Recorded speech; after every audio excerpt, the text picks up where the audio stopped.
In this video, I'm going to show you how to make a monster bass tone using an instance of massive, providing a top end, and operator providing a sub, along with some cool processing to make this sound.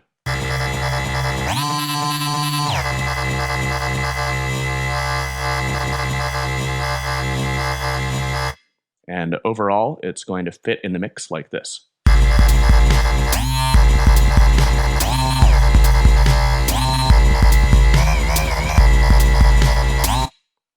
So it's a super complex sound, and there's a lot going on, and we're going to start having a look. So we're going to make our scanner bass using Native Instruments Massive. I think it's probably pretty safe to say almost everybody knows Massive. It's a very popular synth. It's got the lion's share of the wavetable market, and it does sound great. It's also got some really good sweet spots to use if you're trying to make this kind of modern, distorted sounding bass tone. So to start with here, I've just got our initialization patch, and it sounds like this. So very simple tone. And the first thing that I'm going to do is I'm going to start playing around with the oscillator section. So I'm going to choose the scrapyard oscillator. And the scrapyard is a very good oscillator for this kind of distorted bass tone. And I'm going to drop it down an octave. And I'm actually going to switch it from spectrum over to bend plus mode, which just brings out a couple different harmonic qualities in the wavetable. And I'm just going to scan through the wavetable right away so we can hear the kind of modulation that's possible with wavetable synthesis.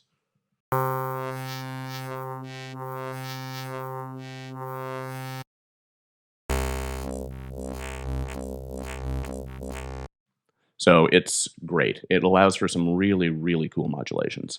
And of course, because of the way Massive works, there's the possibility of using modulators on modulators to get super complex tones. And that is one of the things that we're going to end up doing with this patch.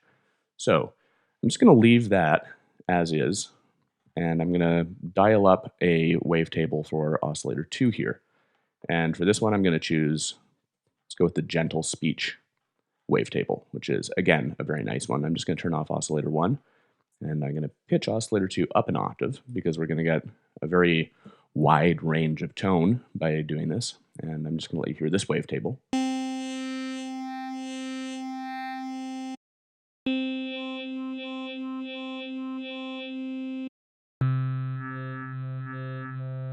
So again, lots of very vocal, phenome, chatty qualities to it. It's got a nice kind of throaty feel. So I'm just going to leave that for now, and we'll go and we'll work on oscillator 3. And for oscillator 3, I'm going to choose the scrapyard again, but I'm going to go and I'm going to choose formant as its playback mode. And formant really, really brings out a lot of very trebly high end, and it does accent the vocal qualities of the wavetable quite nicely. So you can actually get away with pitching this down a lot, which is really quite cool to be able to do, to be able to drop an oscillator such a large extent and still have a lot of top end showing through is quite great. So just bring the amp up on that. And I'm going to drop it down. We'll start with 2 octaves down.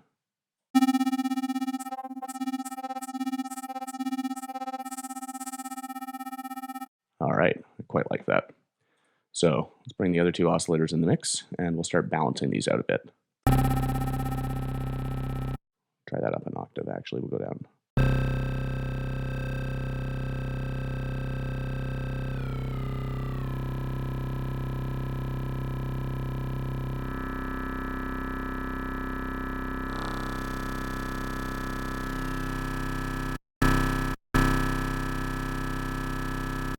Okay, I'm liking that for the oscillator section. This is a good starting point here. So next up, I'm going to introduce a little bit of noise, and I'm going to go and I'm going to use the metallic noise here, which is a really cool noise source. I'm going to bring the color up all the way, and then I'm just going to bring the amp up a little bit until I find a nice starting point for it.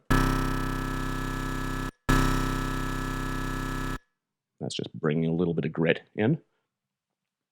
And next up, I'm going to go and just quickly adjust the voicing section.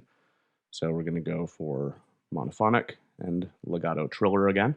And I'm actually going to bring the unison up in this. Generally, I don't like to add unison to bass tones, but this is going to be providing a lot of the mid and treble range, and I'm actually going to be adding a sub underneath, and that sub underneath is going to be monophonic and straight up the middle with very little stereo action. So it's going to provide the bottom end girth of the tone. So we can actually get a little bit of unison spread out of massive for this mid-top range. So let's have a listen to that now.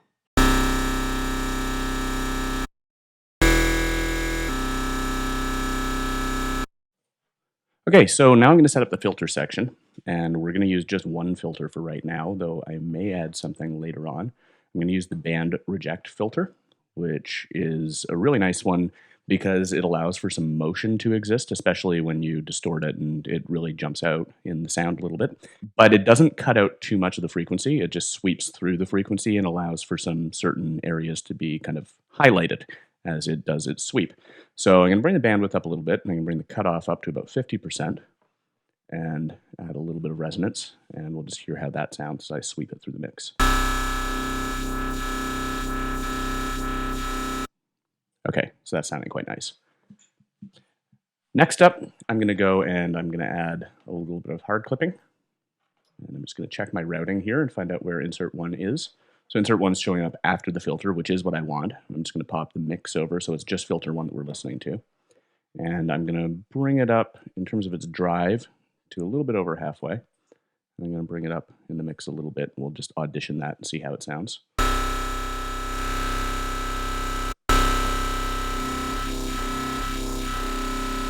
Okay, that's sounding quite good.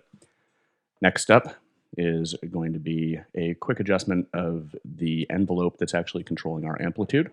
I want this to be an on-off, so I'm going to bring the level up all the way for the sustain and the attack all the way forward, and that will give us a nice toggle envelope.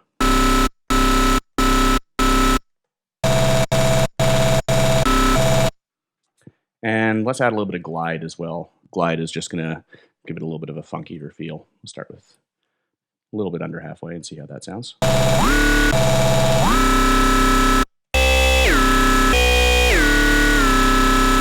Now we can start modulating some things.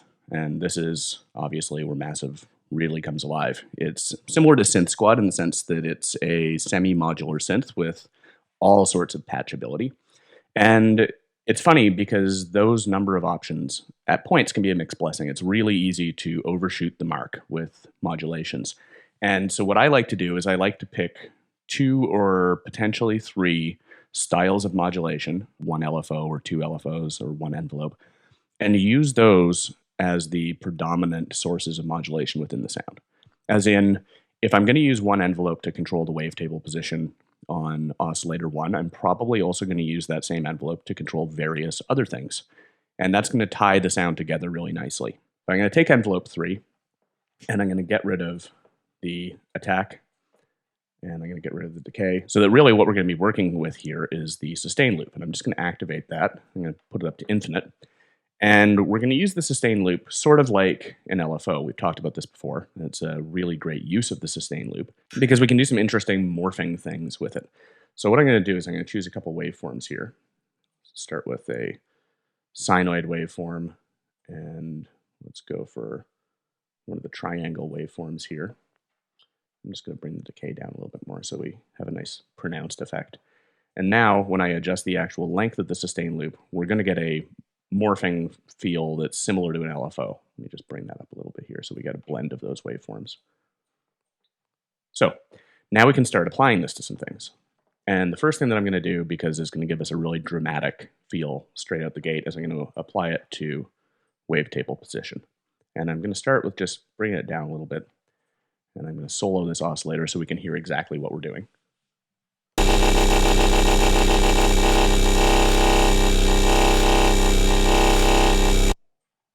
Bring the noise down a little bit there. I feel like that might be a little high. And I'm going to do the same thing with the clipper, just so that we get a better sense of what we're actually doing. So as you can hear, as we adjust the sustain loop, we get a feel that's very similar to an LFO. And I like that. So now I'm going to apply that to the intensity as well, because the intensity in this wavetable works, in a sense, almost like a filter. It controls the harmonics that are being drawn out. It controls the actual overall timbre of the wavetable itself. So it's really good control to modulate as well. So I'm just going to play with that a little bit.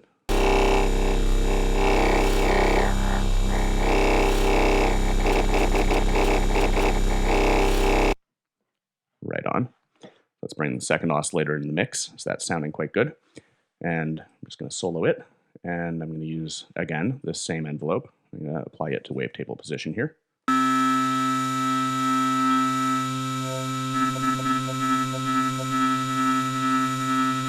And I'm also going to apply it to amplitude.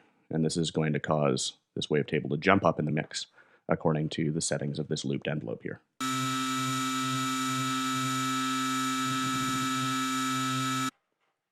So the two of those together.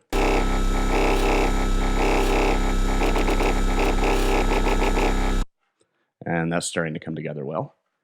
And let's take it, we'll apply it to the wavetable position of the third oscillator and bring it into the mix as well. And remember, the third oscillator is, again, a scrapyard, but it's set to a formant playback, which, as I mentioned before, is just going to provide some really, really nice top end. Listen to that alone quickly.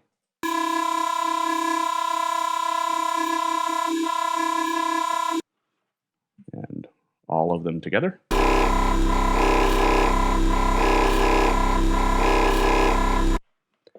Okay, that's sounding great. So we're going to do the same thing for the filter here. We're going to use envelope 3 to control the bandwidth and the cutoff as well. Let's just bring the cutoff a little bit, and we'll have it sweep low. And let's hear that.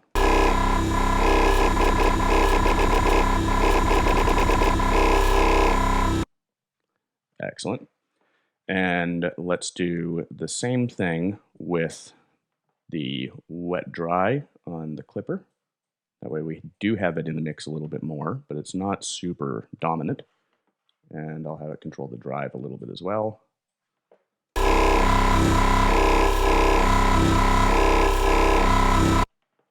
And we'll do the same thing with our noise here.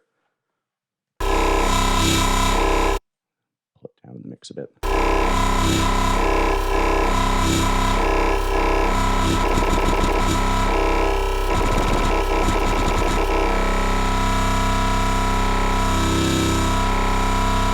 So now I am actually going to bring a second filter into the mix, and we're going to choose the Daft filter, which is a nice analog style filter. And I'm just going to flop the mix all the way over to filter 2 here, so that that's all we're hearing. And bring the cutoff up a little bit and some resonance. And what we're going to do here is we're going to selectively pass a couple things through this filter, and we're going to apply some filter FM. So I'm going to start off by bringing the FM up a fair amount, and we're going to go for a higher pitch of the modulation oscillator. Something, we'll start with, say, 64. And we're going to play around with a couple things here and just try and get it to bring out some more guttural, vowel-y tones. So let's start off with just oscillator 3, which is that formant processed scrapyard going through the Daft filter here. Let's hear how that sounds.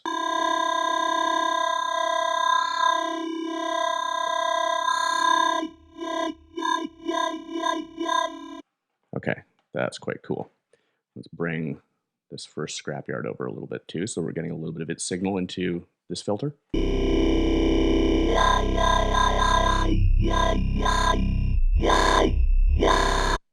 Okay, that's awesome. So for the modulation oscillator here, I'm actually going to use a second envelope. This is going to be a different motion than the one that we had beforehand. And it's going to be adjusting the FM amount going from the modulation oscillator to the filter cutoff for filter 2. And I'm going to give it a nice long attack. That way we get some growl out of it. And let's hear how that sounds.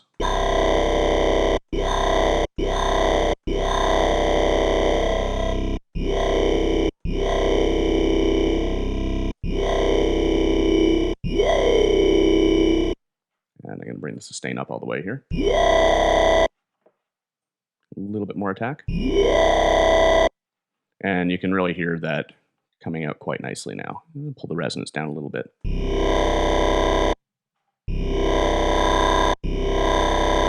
Now I'm going to take the Daft filter here, and I'm going to pop into my routing section, and I'm going to apply insert 2 after that Daft filter. And we're going to use it in sine shaper mode, and we're just going to drive its output a little bit.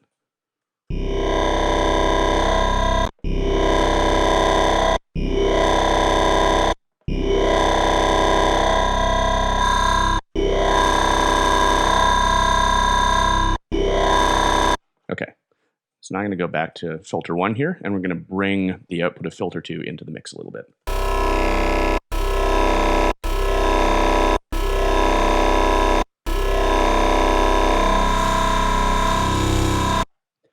So let's hear this all together, and I'm going to adjust the sustain loop that's providing most of our modulation. So I'm liking this as a starting point here, and I think I'm going to go and add a little bit of a tube drive to the overall output, and I'm not going to do much with it. I'm just going to use this to kind of saturate the sound a little bit and tie it all together, even though it's a fairly distorted sound already, and I may roll back on the inserts once I'm hearing the output of this tube applied to the overall sound.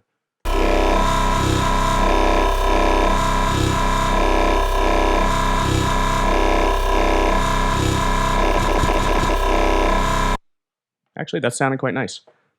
Give it a little bit less drive here. That's better. And next I'm going to apply a very short reverb. And we're going to go for just this small reverb here. And I'm going to bring it up in the mix a little bit, pull the size in, and let's hear how that sounds.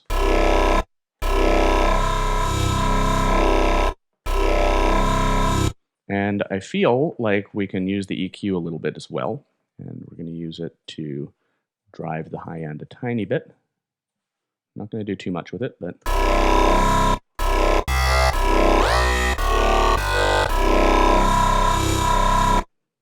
Okay, so that's an awesome starting point. So now I'm just going to go and quickly convert this instance of Massive over to an instrument rack. And I'm going to call it scanner bass.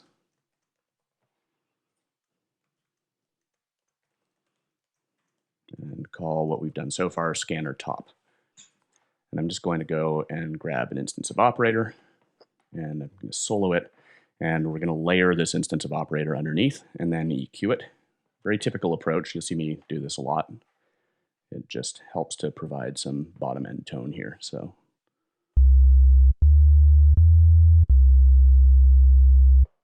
okay, I'm just going to bring that down in the mix a little bit. And I'm going to go and grab an instance of EQ8, put it after. I'm going to shave out those extreme low end harmonics here. Just going to quickly put this in high quality mode. And we're also going to shave out all the top end because that territory is being covered by Massive. So that just mellows it out a little bit.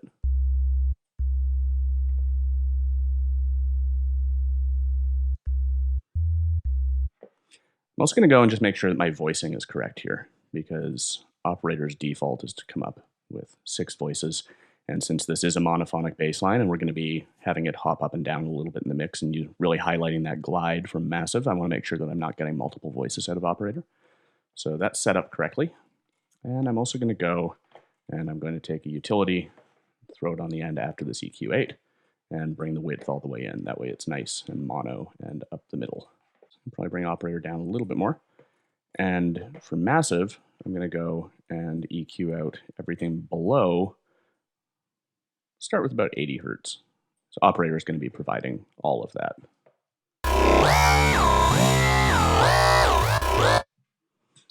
Okay, so at this point, I'm going to go and bring out a little bit of widening at the end here. And I'm going to do our usual trick of 1 and 1.2. Bring it up to all the way wet. Let's hear how that sounds. I'm going to pull that down a little bit, and we'll see if it balances out with that original signal. Next up, we're going to go and we're going to add a little bit more reverb, but I'm going to be very selective about the reverb that I'm adding here. I'm going to put this into an audio effect rack, and I'm just going to go and create a bypass chain again.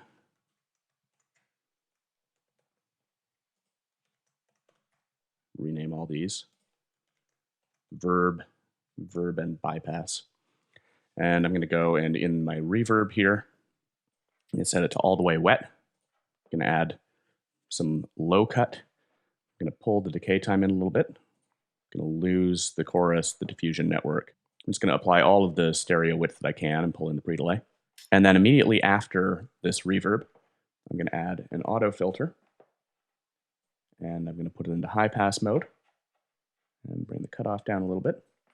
Let's just have a listen to that. So that's providing some nice kind of ghostly top end here. I'm going to pull that down in the mix a little. And we can probably get away with pulling that in a little bit more.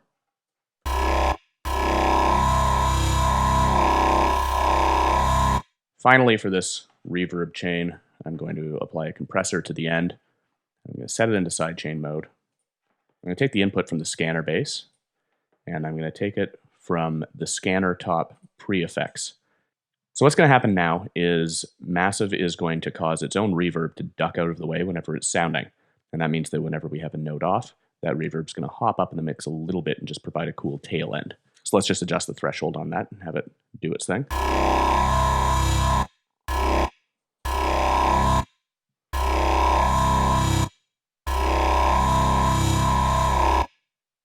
And I'm now going to pop in and I'm just going to configure this one control on Massive so that we can map it to a macro knob. That's going to be that sustain loop there.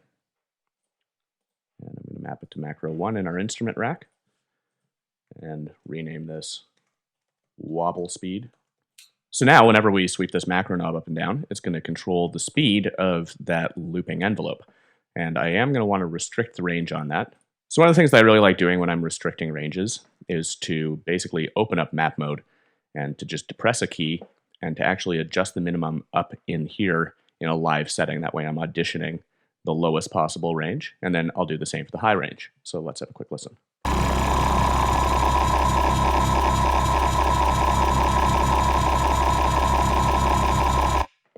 And I'll bring it up all the way.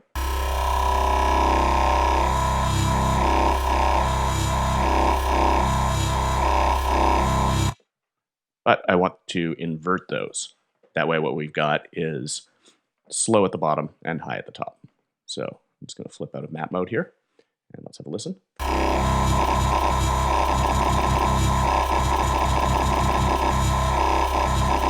Okay, so let's just have a quick listen to that scanner bass with a dubby break underneath.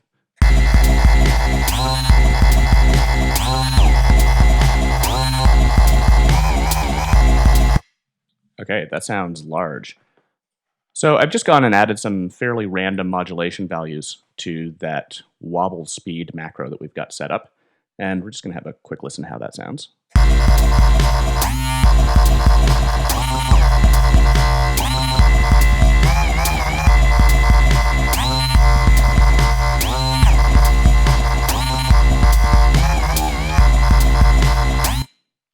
And that sounds great. So that's a demo of some of the big strengths of wavetable synthesis. Wavetable benefits a lot from modulation, and so we're using a looping envelope within Massive to control a ton of different parameters. The entire output is then being processed in live, along with an instance of operator, which is providing a sub underneath. And it's going through a whole series of effects, including some grouped effects that form audio effect racks. And the entire output is being balanced nicely alongside a dubby break to produce a very, very big tone. And overall, again, it sounds like this.